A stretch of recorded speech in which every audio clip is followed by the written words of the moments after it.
تو یہیں سے وہ واقعہ بھی ملتا ہے امام فخر الدین رازی کا کہ جب شیطان ان کی موت کے وقت آیا تو کہنے لگا تم نے اللہ کو ایک مانا کیسے؟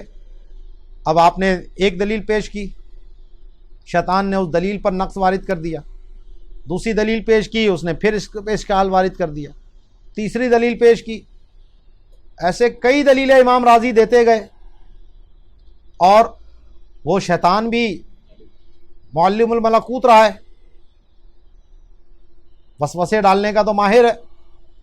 تو وہ ہر دلیل کا کوئی نہ کوئی جواب دے دیتا۔ اب امام رازی ایک دم ایک لمحے کے لیے پریشان ہو گئے، تو آپ کے جو شیخ کامل تھے نجم الدین کبریٰ رحمۃ اللہ تعالی علیہ، وہ دور کہیں وضو فرما رہے تھے، اور جو اہل طریقت ہوتے ہیں ان کے لیے قرب اور بعید کا کوئی معاملہ نہیں ہوتا، اللہ تعالیٰ ان کو وہ روحانی تصرفات دیتا ہے کہ ان کے سامنے وہ سب چیزیں عیاں ہو جاتی ہیں۔ جیسے حضرت عمر رضی اللہ تعالیٰ عنہ نے نہاوند کے مقام پر جو لشکر لڑ رہا تھا وہ مدینہ منورہ میں ممبر پر خطبہ دیتے ہوئے ملاحظہ فرما لیا، تو وہ آپ نے دیکھ لیا شیطان اس طرح میرے مرید کو بہکا رہا ہے، تو آپ نے وہیں سے ایک چلو بھر پانی پھینکا اس شیطان مردود پر اور کہا کہ تو کہہ کیوں نہیں دیتا کہ میں نے اللہ کو بغیر دلیل کے ایک مانا، چل مردود دفع ہو یہاں سے۔ تو امام رازی نے پھر یہ کہا تو شیطان بھاگا۔ تو جو شیخ طریقت ہوتے ہیں، جو صحیح پیری مریدی ہوتی ہے، اس کے فوائد میں سے یہ فائدہ ہے کہ دنیا میں بھی ایمان کی حفاظت اللہ ان کی برکت سے عطا فرماتا ہے، اور حشر میں بھی سوالات میں آسانیاں ملتی ہیں، اور میدان محشر میں بھی جو ان کو اللہ مقام عطا فرمائے گا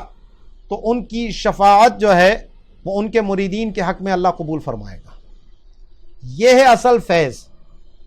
جس کو ہم فیض کہتے ہیں۔ یہ جو لوگوں نے آج سمجھ لیا نا کہ نوکری مل جائے یا چھوکری مل جائے، کوئی تعویذ مل جائے، کوئی بیماری دور ہو جائے تو جناب یہ کوئی بہت بڑا اللہ کا ولی ہے، جو تعویذ اچھا دیتا ہو، جو عملیات اچھے کرتا ہو، جو جن بھوت اتار دیتا ہو، تو ہم کہتے ہیں جناب یہ بہت پہنچی ہوئی شخصیت ہے۔ تو جناب روحانیت اس عملیات کا نام نہیں ہے۔ عامل ہونے کے لیے تو تقوی بھی ضروری نہیں، بلکہ ایمان بھی ضروری نہیں۔ بہت سے عاملین آپ کو کافر بھی ملیں گے، رافضی ملیں گے، دیوبندی ملیں گے، وہابی ملیں گے، اور عملیات میں بڑے پکے ہیں۔ تو یہ ایک ایسی چیز جس کے لیے ایمان بھی شرط نہ ہو، اس بنیاد پر آپ کسی کی ولایت کے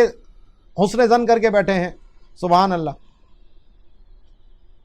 تو آج ہمارے معاشرے میں عامل کو ہی ولی سمجھ لیا گیا ہے، یہ ایک بہت بڑا مغالطہ ہے۔ داڑھی منڈا ہے، گالیاں بک رہا ہے، او بھائی بہت پہنچی ہوئی شخصیت ہے اللہ کی بارگاہ میں۔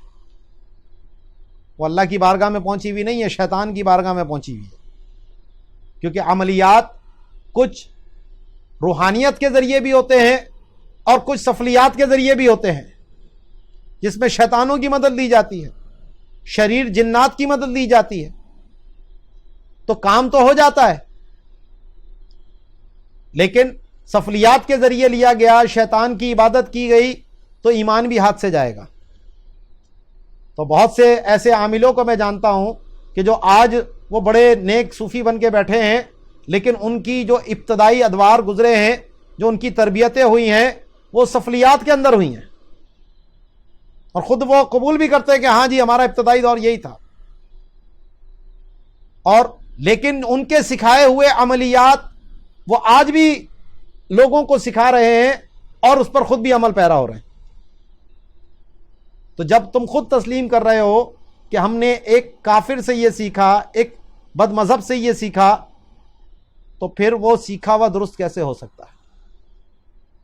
تو یہ ایک بہت بڑی سمجھنے کی بات ہے کہ عامل اور ہوتا ہے اور ولی کامل